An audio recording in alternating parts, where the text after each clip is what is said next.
Hi, I'm Anne-Marie Kuntz, and this is my case study, A Good Teacher Turns Bad. The summary for the case study is the case takes place in a rural school. We have a fairly new principal. She's had a couple of years' experience. She is dealing with a teacher in her building who has been an experienced teacher, has taught for years and years, and has been a successful teacher. And now some problems are arising due to some stress she's having at home. There was a little bit of stress at the end of last year, and then over the summer break, she didn't really see much of the teacher. And then as the year began, there have been quite a few complaints from parents. These parent complaints have not only come to the principal's attention, but those parents have also complained to the school board, as well as that message from the school board has been passed through the superintendent to the principal. There have been some resolution attempts. They've been piloting a new reading program in their building, and the teacher's been having a really hard time with that, and that's actually strained some relationships with her staff as well.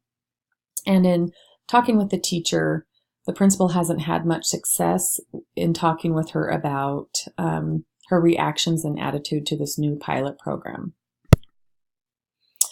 So for Category 1, our problem identification and analysis, what I know that we have an experienced teacher who's having a tough time. We know that she's been a really good teacher historically. She's been Teacher of the Year. She's also been part of some really amazing school and student achievements, and she's been proud of those things. And so we know that she's a teacher that has been effective and has been impactful on students' lives. However, with this new program that she's facing, as well as with the apparent stress that she's feeling at home, some issues have started to arise. They have some upset parents due to their children coming home and being upset about what's been happening in class. The complaints, like I said earlier, are coming to the principal as well as to the school board and then through the superintendent. Another thing I know is that the principal's fairly new, and this seems to be her first big issue. There's no real evidence of what the parents are complaining of as she goes into the teacher's classrooms and observes. And when she has met with the teacher in a private conference, specifically speaking to the issues arising with their pilot program, she hasn't had much response. The other thing I know is that students are being negatively affected, and that is something that needs to be handled swiftly. The things that I need to know are how much of the complaints actually have a basis, how much of what the parents are reporting to either the principal and the school board are true, and how much are skewed by personal opinions and personal experience. When the teacher goes in and there are no signs of this of these issues as the principal's observing, what I need to know is the teacher putting on a show? Are these things actually happening? But as soon as the principal arrives, they magically disappear. Another thing I need to know is if the principal is documenting her observations and the complaints that are being made. That's an important part of administrators' jobs, is keeping track of those things, and that documentation is important. Another thing that I'm curious about knowing is, would earlier inquiry have helped? Had the principal gone to this teacher earlier in the year, or even at the end of last year when these problems started to arise, would that have helped so that they could have then used the time in the summer to help alleviate some of the stress and help her with some of the issues she's been dealing with? And then last, what I need to know is, what is the best way to help support everybody involved, including the parents, the students, and this teacher? So the problem here that I've identified is that we have students and a teacher that need immediate help. The issues that have come up in this classroom are affecting not only the students and the teacher, it's also affecting our school as well as the parents. My proposed plan of action with my appropriate strategies for implementation include: first, I'm going to review the policy. I need to review the school's evaluation policy, and I need to be able to decide what procedures I need to follow according to this policy. The other thing is verifying with the superintendent what the policy is and to make sure that I am following proper procedure. The parents have brought these complaints to the school board, and then the school board then reported them to the superintendent. And since the superintendent and school board are already aware of this issue, I would go ahead and check in with the superintendent just to make sure proper procedure is being followed. Second, I would meet with the teacher individually and privately. I would talk to the teacher and ask what's happening and try to get her side of things so that I can hear her side. Mainly, it sounds like right now the principal has heard the teacher or the parents' complaints and the parents' sides of things. However, she has not had a lot of discussion with the teacher about what's going on from her perspective. The other thing I think it's really important to be transparent and open about the complaints that have been made, and also discuss the behavior that was observed as the principal tried to set up this parent meeting when the teacher got so upset. So those are some things that I think it's really important that you have those open conversations, not confrontational, but open conversations with the employee about what we're seeing and what we're hearing.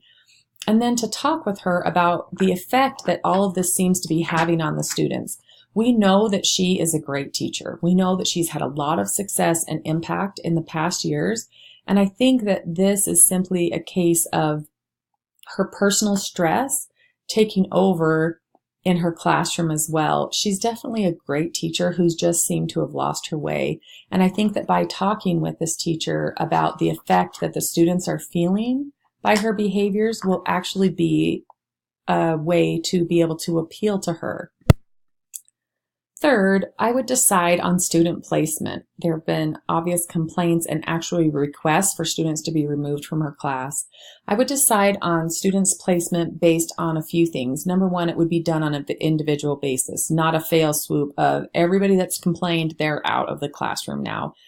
It definitely needs to be done individually, student by student and case by case, and those placements need to be made according to the need of the student, as well as the needs of the parents and the needs of the teachers. The other thing that's important here is the transition time and the impact that it has not only on the student, but that it has on others, that it may also have on the other classes and students. So it's important that those transitions are made smoothly and with the least amount of interruptions to everyone.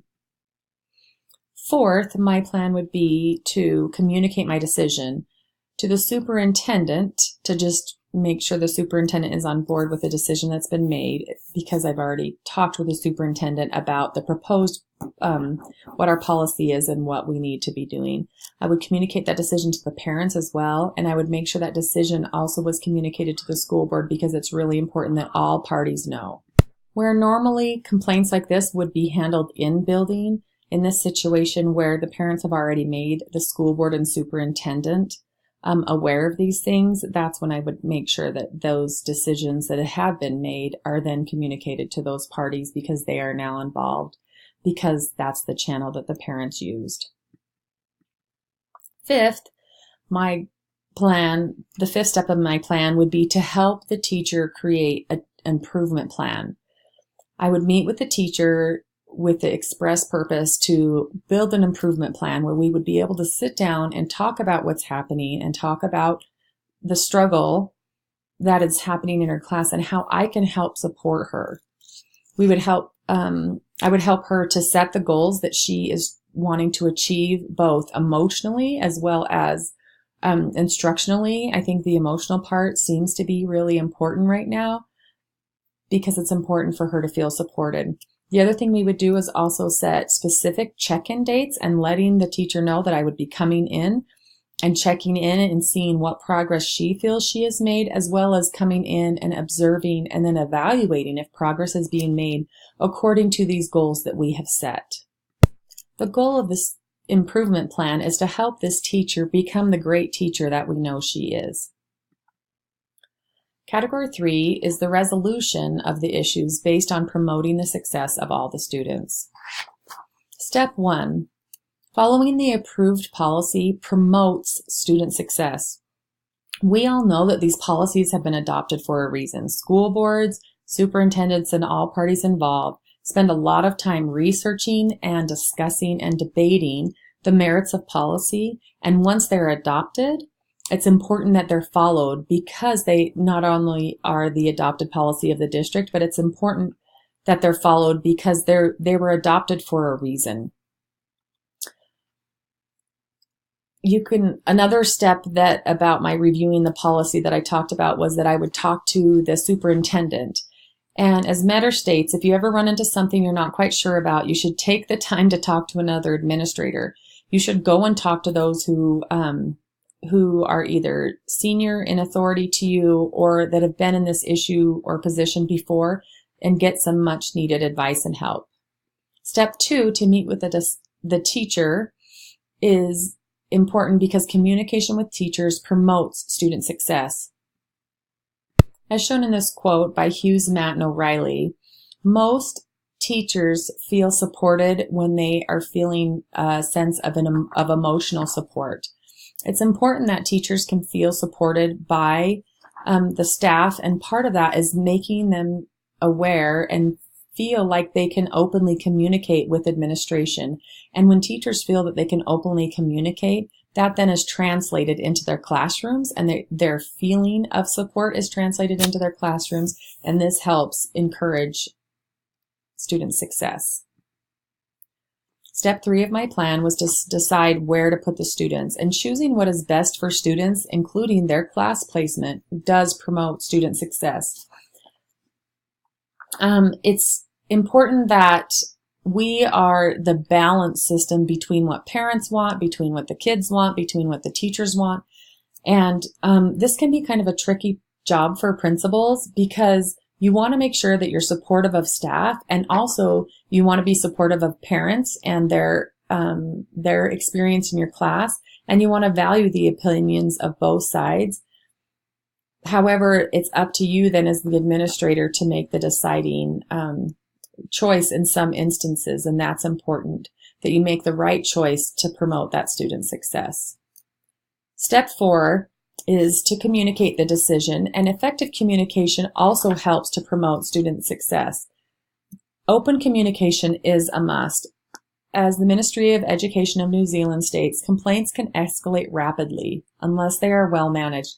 It's important that things are handled in a timely manner, and this can help not only make it so the problem doesn't increase or escalate, it actually helps parents to understand that you actually do value what they have to say. They feel heard. And so that even if maybe the resolution isn't exactly what they're searching for, because it was handled promptly and in a timely fashion, they feel that your response was at least timely and prompt. If it's not the response they want, that actually helps their opinion of how the school or the administrator handled the issue. And step 5 of my plan to create the improvement plan with the teacher is that effective teacher improvement plans also promote student success. The research that's been done about teachers that receive timely on-the-job training shows that the teachers are more likely to apply new skills, and they also are more likely to use a diverse range of practices. And if this diverse range and new skills are employed and used, it actually meets more students' needs. And by meeting more students' needs, this helps promote more student success. What I was thinking, feeling, and valuing as I was reading this case study, first I was thinking, we need a plan. We need a procedure we can follow, how we can help these students and help the teacher. Also, again, as I mentioned earlier, I was wondering, could this have been prevented? Had the teacher been talked to earlier, even in the spring before, could the principal have helped provide the support that the teacher was needing? My feelings were, I was worried about the students that were suffering, and also worried about the teacher because she is clearly suffering. I also was feeling bad about the parents being so upset and wanting drastic changes like class assignments being changed. That to me was hard. What I was valuing are the relationships between parents in the school, relationships among the staff, and relationships between teachers and students. I also was valuing student success. That's really important.